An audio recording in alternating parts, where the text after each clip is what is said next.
Okay, class, today we're going to talk about Byzantine Christendom. You should have already read pages 463 to 469 in your textbook that covers the very first part of the chapter, including the introduction. Also, there's the video that you should have seen on the fall of Rome. This portion will cover chapter 10, pages 469 through 476.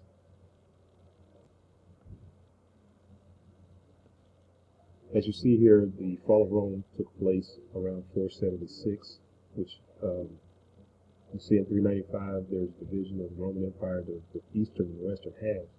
476 is when the official date for the end of the Western Roman Empire. The eastern half of this empire remained intact and it became known as the Byzantine Empire, as known as Byzantium. In Western Rome, the roads were in despair, the cities were falling apart, your central government that you had fell apart, and there was long-distance trade that stopped, therefore not getting anything to the Western Roman Empire. The people that were still there started to move to the rural areas and understand that the Roman Catholic Church was still the dominant religion in the Western Roman Empire.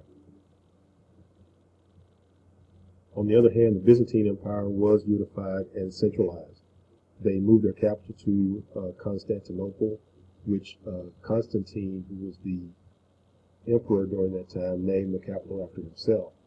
The religion was different from the Western Roman Empire. It was the Eastern Orthodox Christianity, and they wanted to preserve some of the elements of the Roman Empire.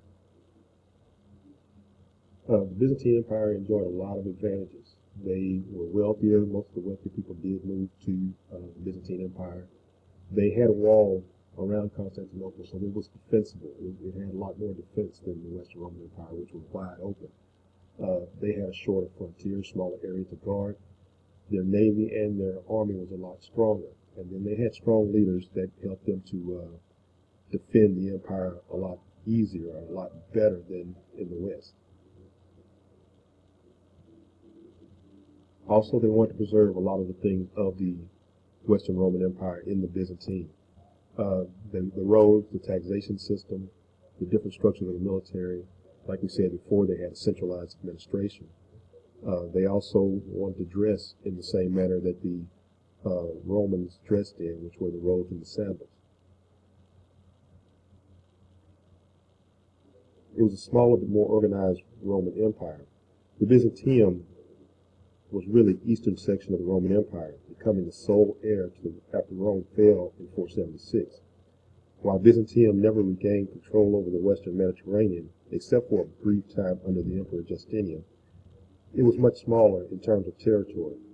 It had a strong administration and could mobilize its wealth for welfare.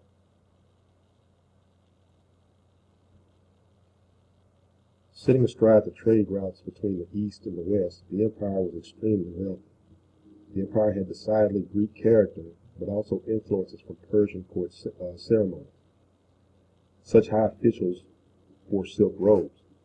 Political power was centralized in the figure of the emperor, who was celebrated in the court, with a mechanical throne that rose above his visitors and mechanical lions that roared.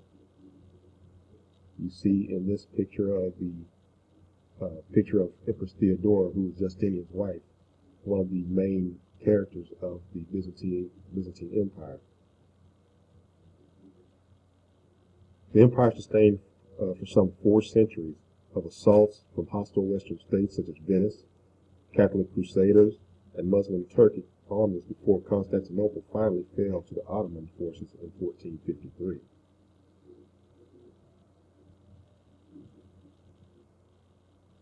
While in Western Europe, there was an intense competition between political and religious authority in the East. The Byzantine emperor was the head of the church and of the state. So you see one of your vocabulary words, Caesar Papism, where the church and the state were connected. This was not happening in the Western Roman Empire, but was happening in the Byzantine. So the emperor assumed the role of the head of the church and the head of the state.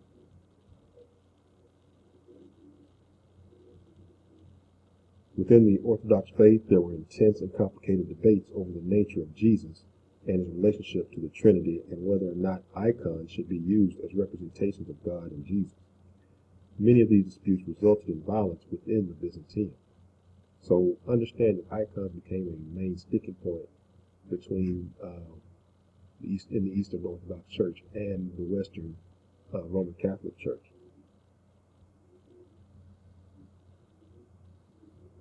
While both Western and Eastern Europe were Christian and had similarities stemming from the shared faith, they each interpreted the faith in their own manner and were extremely suspicious and hostile of the other faith. When the Roman Pope declared that he was the head of all Christians, the Byzantine Emperor, who was the head of the state and the church, strongly disagreed. And in 1054, representatives of both churches excommunicated each other, saying the other faith was not truly Christian. Let's look at some of the differences between the Byzantine Church, the Eastern Orthodox Church, and the Roman Catholic Church. On one hand, we have the Eastern Orthodox Church. On the other side, we have the Roman Catholic Church. The Eastern Orthodox Church was housed in the Byzantine Empire, whereas Western Europe was mainly Roman Catholic. In the Byzantine Empire, they spoke Greek. The Eastern Orthodox Church was, all their books, things like that, were printed in Greek, whereas they spoke Latin in the Roman Catholic Church and in the Western Roman Empire. In the Eastern Orthodox Church, the priests were able to grow long beards, whereas in the Roman Catholic Church, priests were clean-shaven. In the Eastern Orthodox Church, priests could get married, whereas in the Roman Catholic Church, priests had to remain celibate. And in the Eastern Orthodox Church, they rejected the authority of the Pope of Rome. They didn't believe the Pope had the major authority. They believed the authority came from the leader of the state. Whereas in the Roman Catholic Church, they accepted the Roman Pope as the sole authority for Christians everywhere.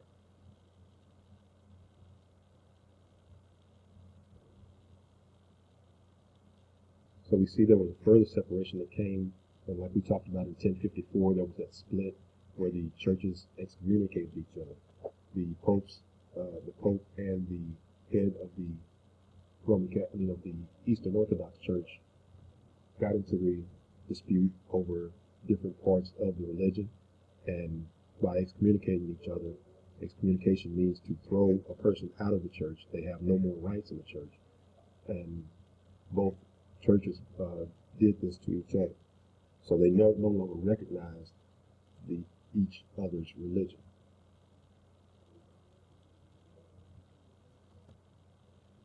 Byzantium continued the Roman Empire conflict with the Persian Empire, which in turn weakened both of them and allowed the Arabs to seize Persia. We talked about that in the last chapter as to where the Arabs were able to come in and take over the Byzantium and Persia because the fighting that took place between each other weakened them so much that it was easy for the Arabs to come in. Byzantium held out against the Arab attacks using such technology as Greek fire, which was an early form of flamethrowers. The empire finally fell to the Turkish advance, thus allowing Islam into southeastern Europe.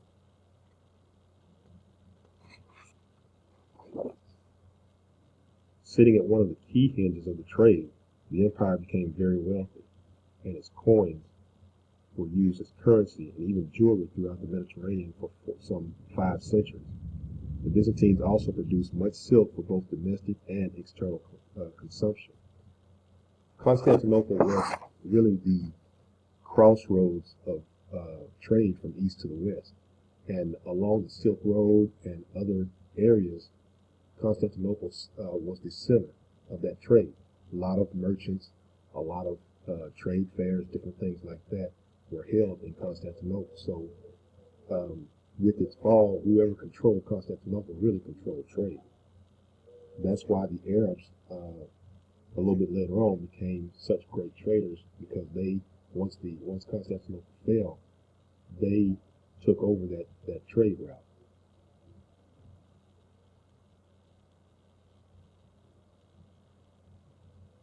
Sitting at one of the, Byzantine libraries preserved Greek texts from the golden age of Hellenistic thought at a time when learning was thought to be lost in the West.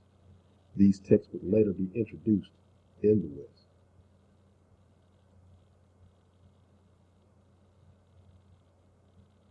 Blocked to the south and east by the Islamic world, the Byzantines spread their culture northwards into the Slavic lands. In the 9th century, two Byzantine missionaries, Cyril and Methodius, developed a writing system for the Slavs based on the Greek letters.